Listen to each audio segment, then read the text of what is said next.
Man, what is good, Boss Nation? Welcome back to a brand new episode of NBA 2K17. Before we do anything, I just wanted to say thank you so much for all the support that you have shown on each and every episode. If you have missed a video, there is a link to the full playlist in the description for you guys to catch up. Now, in the last video, you guys saw we finished out the Detroit Pistons. It was a 4-2 series.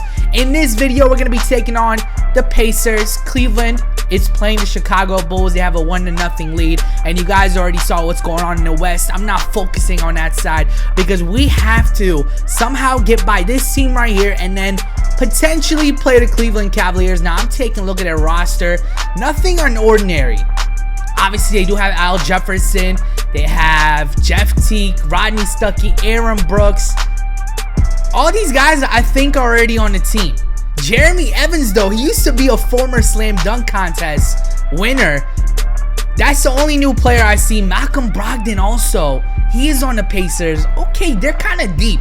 I'm not gonna lie, they are kind of stacked. You guys know, as far as my team goes, we're facing some injuries. The big one is DeMar DeRozan. He has a right forearm broken, and he's gonna be out for 2 more weeks, I believe. I'm guessing by the time DeRozan gets back, we would be in the finals. I'm not sure. I don't know if he's gonna play in the playoffs at all. You guys see, I changed up my shoes. For home games, I'm wearing the 6s. For away games, I'm wearing the 14s. Let's go ahead and not waste any time. If you're excited, go ahead and give this video a thumbs up. Game number 1. Let's get it started.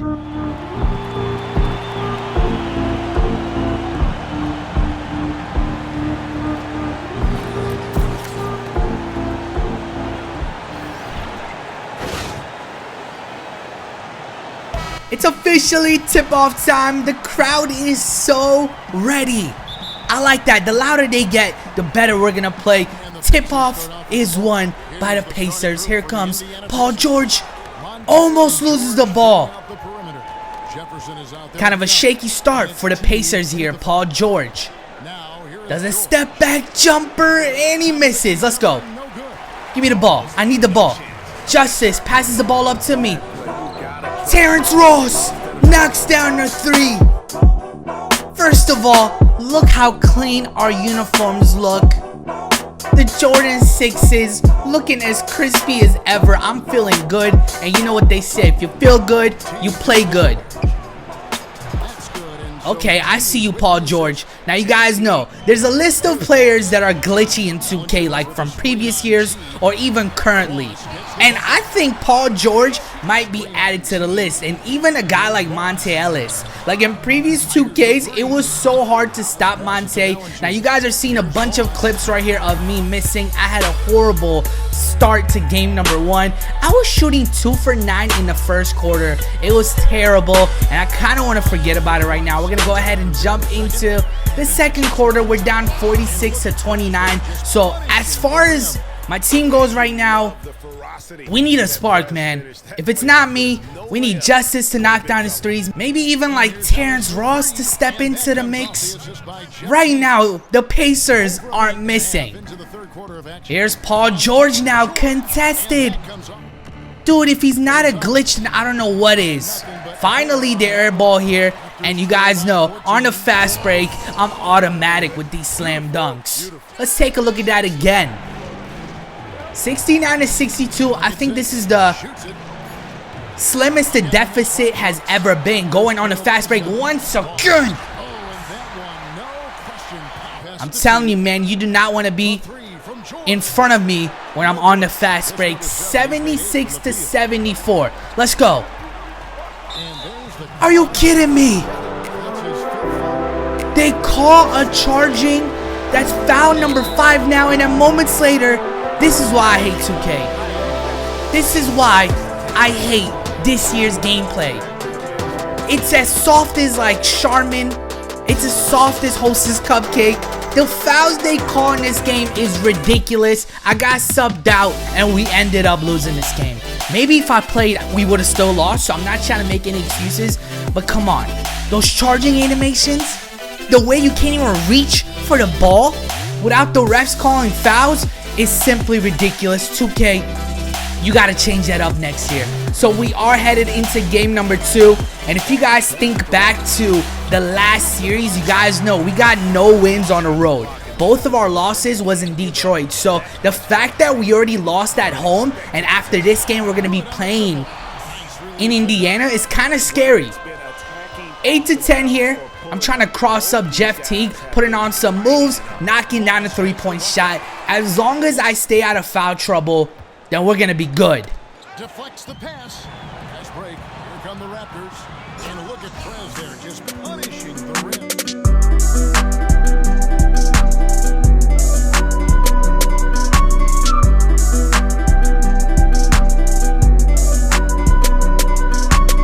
For most of this game, we had a crazy lead. Right now, we're in the third quarter, 66-40.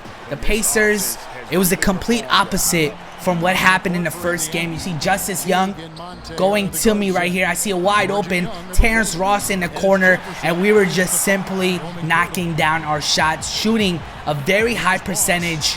Once again, another 3-pointer right here, and it just kept getting ugly for the Pacers. They're down by 37 points here in the fourth quarter, and I'm doing alley-oops like that. It's over, man. If I'm playing like this, it's definitely over.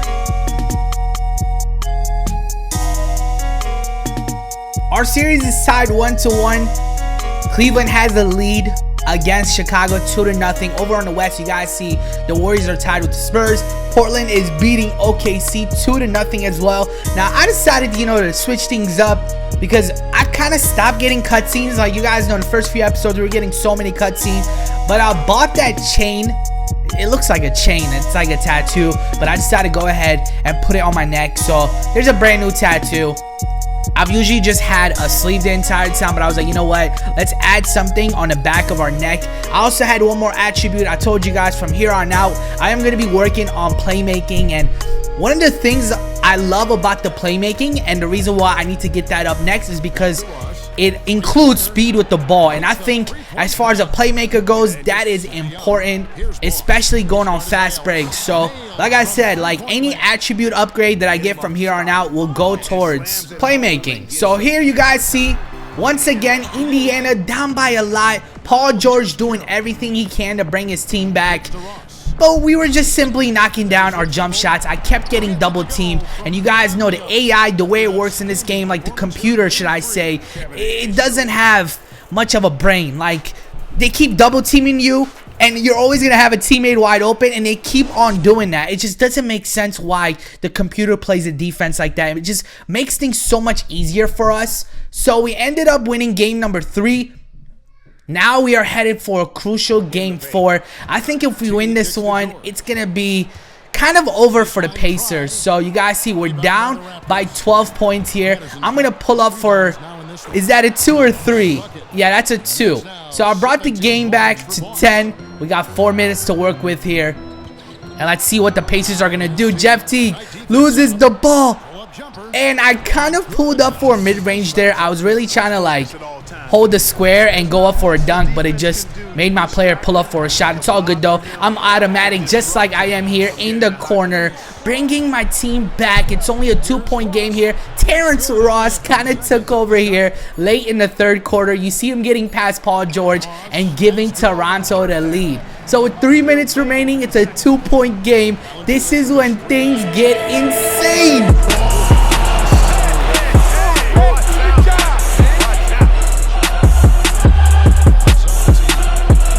Jeff Teague right here. Going to Jefferson. What kind of a shot was that? He still knocked it down. So Al Jefferson right there came up big for the Pacers. And they are still in this. So far today, I have 32 points, 8 assists, 4 rebounds. And once again, man, what does the computer do? Why do they keep on double teaming me? It's ridiculous how easy they make it for you. On the inbound, here is Jeff Teague. Oh, that was smart. That was very smart. I kind of bumped into him. Well, not even kind of. Like, I really bumped into him. So he went to the free throw line and only made 2 out of the 3. So it's still a 3-point game with 22 seconds remaining. They're not going to foul me. So I'm going to take as much time off the clock as possible. 4 seconds left now. Let's see if I can knock down this three. I can't. The Pacers call a timeout to potentially tie the game up. Al Jefferson definitely was feeling himself, but he came up short. The Pacers are now down 3-1.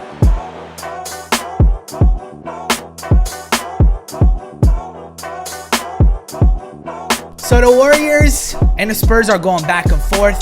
Portland is the first team to advance. You guys see, it looks like Cleveland is advancing as well. And hopefully with this next win, so will we. We're taking on the Pacers here in game number 5. And hopefully after this win, we could be headed to the Eastern Conference Finals, potentially to play against the Cleveland Cavaliers. Look at that. Did you see how many shots they missed in the paint? You can't leave me this open from the 3-point line. 5-point lead. Let's see what the Pacers are going to do here. Jeff Teague loses the ball. They cannot be turning the ball over. You guys know we usually play pretty well at home. And if the Pacers are going to turn the ball over like that, they're going to be in trouble. But you guys see, with Paul George on their team, they have a chance every single game. Another big time miss for them to potentially tie the game up. It's 86-84 with 1 minute remaining. I'm going to take my time. I get double teamed. I still went up for that layup. I should have probably passed the ball up. But that's how good my player is. I still made that shot. Here's the Pacers coming down, missing yet another layup. This could be like the play of the day. I'm going to call for ISO. Let me get a screen. And you see Jonas cutting into the basket. This computer is sleeping. I'm telling you, man, whenever they start double teaming, there's always a dude wide open. But Paul George once again keeps the Pacers into this game, and he even knocks down his free throw. It's a 3-point game, taking as much time off the clock as possible. Very similar to the last game, but this time Jeff Teague steals the ball and he gets called for charging. That's exactly what happened to me in the first game. And now the refs get us back.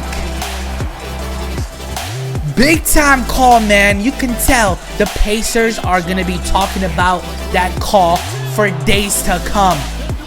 But they're still in this. They knocked down a 3-pointer right there. So with 10 seconds remaining, I'm going to be headed to the free throw line. Here we go. Automatic. Green light. The second one will make it a 4-point game. And the second free throw is good as well. No timeouts remaining. They need a 4-point play, or they need to get a quick 3 and then foul us. Here is Monte Ellis. And we are officially headed to the conference championship game. Surprisingly, this series was far easier than the one against Detroit. 46 points, 5 rebounds, 11 assists. What a game and what a journey this has been in my rookie season. Heading back into the main menu, you guys see the Spurs actually beat the Warriors. That is crazy. Like, I kind of really want to see the Warriors go up against OKC, but Portland is taking on the Spurs.